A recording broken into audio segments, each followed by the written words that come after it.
मी वृद्धाश्रमात गेले होते ना, तेव्हा सुद्धा विठुरायानेच वाचवलं, पण एका लहान मुलाच्या रूपात. खरं तर माझं नाव सावली आहे, पण विठुरायात सावलीसारखा पाठीशी उभा असतो माझ्या. सावली, तू त्या खिचडीबद्दल बोलतेस का? हो वहिनी, जर तो लहान मुलगा तिथे नसता ना, तर तारा मॅडमची जशी अवस्था झाली होती ना, तशी सगळ्यांची झाली असती. बरं झालं माझा उपवास होता, नाहीतर मी खाल्ली असती ती खिचडी. तुम्हाला सांगू, मला ना राहून राहून असं वाटतंय की ह्या सगळ्यात ऐश्वर्या मॅडमचा हात आहे. सावली, तुला एक सांगू का? कोणी काही करू देत, पण तुला माहिती आहे ना, तुझा विठुराय तुझ्या पाठीशी कायम असतो. तसा आता तो सारंगच्याही पाठीशी आहे. अगदी खरं आहे. सावली, मी एक तुला सुचवू का? हो बोला ना. तू अशी एक मूर्ती सारंगच्या ऑफिसमध्ये का नाही ठेवत? किती छान सुचवलेत तुम्ही.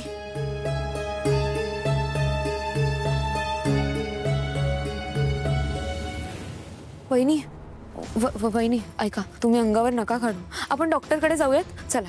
नको सावली, त्याची काही गरज नाहीये. होईन मी बरी. थोडं थकल्यासारखं होतं तेवढंच. हो, म्हणूनच म्हणते. सावली, नको एवढी काळजी करू. होईन मी बरी.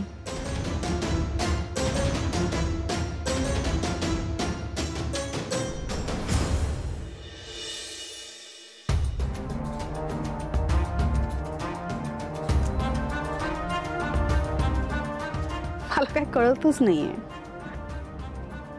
तुम्हाला काय वाटतंय, ऐश्वर्या माझ्याशी खोटं बोलत असेल? हा, तिने सुद्धा माझा विश्वासघात केला असेल, ती राजकुमारला सामील असेल असं वाटतंय तुम्हाला? आता सध्याच्या परिस्थितीमध्ये कोणाबद्दलही खात्री देणं मुश्किल आहे, पण ऐश्वर्या बाबतीत बोलायचं तर पूर्वीही तिच्या बाबतीत अशा वावग्या गोष्टी समोर आल्या आहेत ना. हो, बरोबर आहे, पण तिने तेव्हाच्या तेव्हा सगळं काही खोडून काढलं होतं, आपल्याला पुरावे सुद्धा दिले होते. ते आहेच, पण एक गोष्ट मात्र नक्की, आपण तिची कर्तबगारी नाकारू शकत नाही. म्हणजे संसाराबरोबरच तिने आपल्या बिझनेसमध्ये सुद्धा खूप कॉन्ट्रीब्युशन दिलंय. वेगवेगळ्या डिपार्टमेंट्समध्ये चांगल्या जबाबदाऱ्या सांभाळल्यात तिने.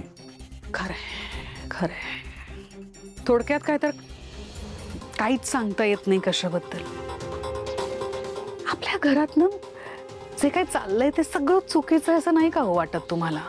म्हणजे कधी कधी मला असं वाटतं की मी ह्या लोकांना ओळखतच नाही. जो माझा परिवार आहे, माझं कुटुंब आहे, आत्तापर्यंत किती सुखी होतो आपण सगळे. एकत्र कुटुंब पद्धतीत किती आनंदात सुखात नांदत होतो.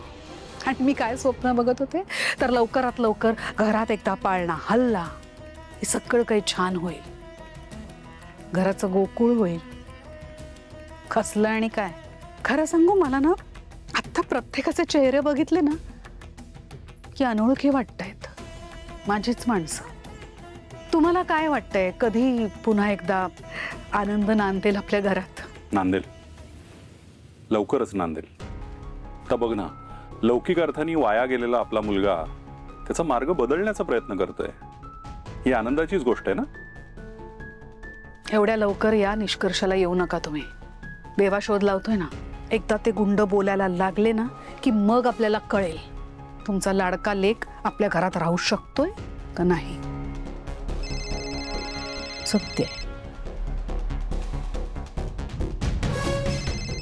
देवाचा फोन. हा देवा, बोल. त्या गुंडाला चांगलीच थर्ड डिग्री दिली मी. हा, मग तो राजकुमारला ओळखत सुद्धा नाही.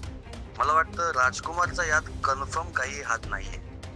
ठीक आहे, ठीक आहे, हरकत नाही. Thank you so much. काय मग, काय ठरलं? माझा लाडका राजकुमार या घरात राहू शकतोय का नाही? कळलं ना तुम्हाला, ऐकलत ना सगळं. तरी सुद्धा त्या मुलावर माझा विश्वास नाहीये. आगे आगे देखिए होता है क्या.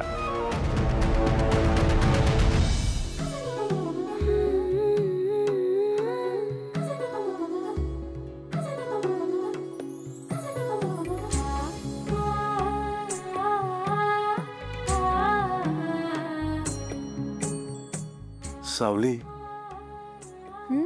मी पहाटे एक स्वप्न पाहिलं. कसलं? स्वप्नात एक कसं पाळणा दिसला मला. आकाश पाळणा? हो, आकाश पाळणा. तिथे पण घेऊन जाऊ तिला. तिला म्हणजे कोणाला? तिला जी मला पाळण्यात दिसली. कोण? एक छोटस बाळ होतं, हुबेहूब तुझ्यासारखं दिसत होतं. तिला घेऊन जाऊ आकाश पाळण्यात. लाजतेस तू सावली? बघू बघू बघू. सावली, एक काम कर ना, तू पण पहाटे स्वप्न बघ ना.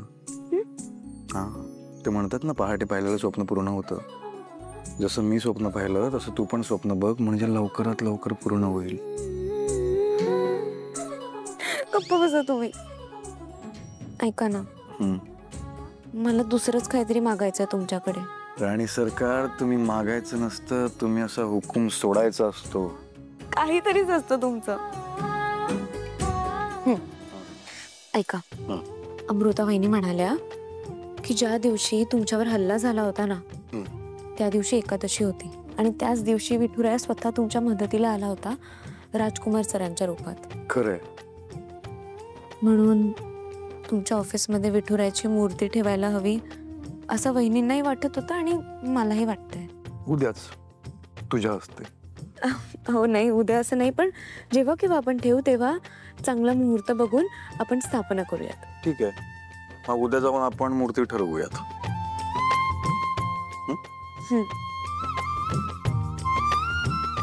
आता तुझी इच्छा पूर्ण केली ना मी, आता माझी इच्छा.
हे अमृता काय झाले? हे नंतर एक पोरगी आली एकदम धीट, आणि ती व्यक्ती म्हणजे अहिल्या वेसकर.